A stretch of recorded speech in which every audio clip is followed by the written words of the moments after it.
Thyroid, PCOD, diabetes ఉన్న వాళ్ళకి IVF ముందు ఏ స్పెషల్ ప్రికాషన్స్ తీసుకోవాలి?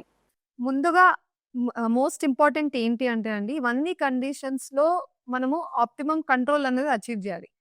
ఫస్ట్ థైరాయిడ్ గురించి మాట్లాడినట్టయితే, మన టీఎస్‌హెచ్ అన్న బ్లడ్ టెస్ట్ 1.0-2.5 మధ్యలో రావాలి.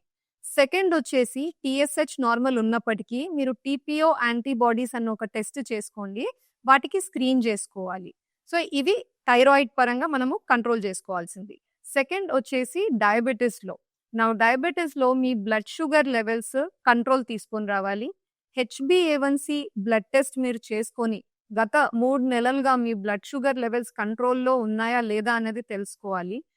థర్డ్ వచ్చేసి మీ ఫిజిషియన్‌తో కన్సల్ట్ అయ్యి ప్రెగ్నెన్సీ ట్రీట్మెంట్స్‌కెళ్ళే ముందు ఒక డైట్ ప్లాన్ తయారు చేసుకోండి. అండ్ ఆల్సో ఏవైతే టాబ్లెట్స్ మీద మీరున్నారో అవి ప్రెగ్నెన్సీకి సేఫా కాదా అన్నది తెలుసుకోండి.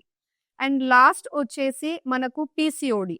పీసీఓడిలో ట్రీట్మెంట్‌కి వెళ్ళే వాళ్ళకి వాళ్ళ ఇండివిడ్యువలైజ్డ్‌గా వాళ్ళ బాడీకి సరిపోయేటట్టు ప్లాన్ ఫెర్టిలిటీ స్పెషలిస్ట్ తయారు చేయడం జరుగుతుంది. అంటే వాళ్ళ వెయిట్, వాళ్ళ హార్మోనల్ డిస్టర్బెన్సెస్ అన్నీ ఉద్దేశించి ఒక పర్టిక్యులర్ ప్లాన్ అనేది వాళ్ళకి తయారు చేస్తామన్నమాట.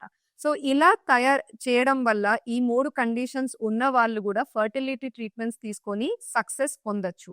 ఇది కాకుండా ఓవరాల్ జనరల్ హెల్త్ ఇంప్రూవ్‌మెంట్ చాలా ఇంపార్టెంట్. సో, డయట్, స్ట్రిక్ట్‌గా ఎక్సర్‌సైజెస్, స్లీప్ రొటీన్‌కి అడ్హియర్ అవ్వడము, లైఫ్ స్టైల్ చేంజెస్ అంటే స్మోకింగ్ గానీ, ఆల్కహాల్ కన్జంప్షన్ గానీ, అండ్ కాఫీ, టీలు ఎక్కువ తీసుకోవడం గావచ్చు. ఇవన్నిటి మీద మీరు కంట్రోల్ తీసుకురాగలగాలి.